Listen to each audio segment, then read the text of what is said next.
Good evening. My name is Jeremy Smith, and today we're going to have a speech on what was presented for our second week of OLRM, which is going to be based on leadership.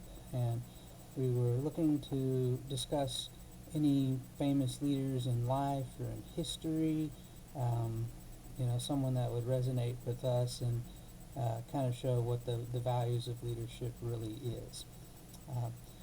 So in that, I picked Friedrich von Hohenzollern for my leader, and we're going to do this in three parts here. We're going to talk about his early life, his education, and then we'll talk about what he actually did as a leader once he became king, and then thirdly we'll talk a little bit more about his legacy, the legend that he became, and why that's impactful as a leader. So with that said, so he was born in 1712 on January 24th. His father was Friedrich Wilhelm I, who was known as the Soldier King, and he was king in Prussia, not king of Prussia. There's a very special definition for that, and we'll get there a little bit later. So his father wanted him educated, not as royalty, but more as simple folk. Wanted him to have a more religious and pragmatic education. However, Frederick, in many ways, didn't really go with the flow on that. We'll see that a little bit later as well. But between his mentor and himself, he collected a 3,000 volume library of poetry and Greek and Roman classics and French philosophy. He learned French and German in tandem, and even though he was a German king, he tended to do most of his business in French. You'll see that in a lot of the German monarchies as well. But later in life, this would go on to show that, he was a big patron of the arts.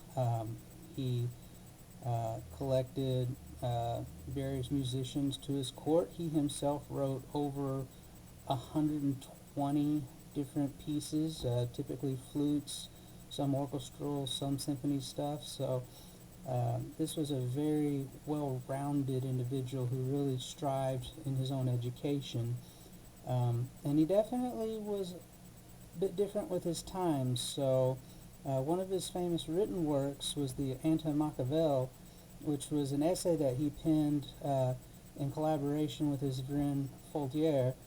And it was basically a chapter-by-chapter rebuttal of Machiavelli's The Prince, which, if you've ever read that book, you would recognize it from the quote, "It's better to be feared than to be loved." That was, at the time, pretty consistent with how rulers ruled their people in that era. Frederick wasn't that way. He believed in the ideals of enlightened monarchy, and it was enlightened absolutionism. He wasn't giving up power. He was still king, but he really did try to look after the needs of his people as a resource. So he became king at age 28, and one of the first things he did is he set about reorganizing his army. And that was an immense undertaking that required tons of leadership. He had a vision that his nobles should lead, his middle class should supply, and his peasants should serve. And this is a little unusual because at the time the nobles really didn't want to have anything to do with the army per se. But these Prussian nobles found that it ended up being a really good fit for them, because they tended to be the more educated populace in society, and they found success in leading the armies and getting into the military science of the day, so to speak. When he was doing his organizations, he also set up like a regimental canton system. So when he was getting people into his army, it was based about where they lived. So you started to see, this was before nationalism, but you started to kind of see this homegrown regimental spirit develop. and that was really key at this time when, your army's morale on the move was so important. Um, as King of Prussia, too, almost 1 in 28 of his citizens were actually soldiers. England at the time, this number was more like 1 in 300, so there was a saying at the time that Prussia was really an army with a state other than the other way around. And using modern technology, firing drills, war games, the oblique order, his army hit way above its weight in what it should be able to do. The troops could shoot 6 rounds a minute, where most other armies in that day and age would be happy to get a volley off every 30 seconds. So, was able to do a lot with that, and it was just that constant drilling, that constant looking for better performance amongst his people. With that, he took that army. He won 3 Silesian Wars. He did the partition of Poland, the first one. Spoiler alert, it happened again later on. Wasn't pretty. And he united his vulnerable and fragmented realm to become the actual king of Prussia rather than king in Prussia. He owned it all, so he could get away from the old traditions of the Holy Roman Empire just being a king in, and could declare himself absolute monarch of his lands. So looking at that, typically he was outnumbered, he was surrounded, and he shouldn't have won the fights that he did.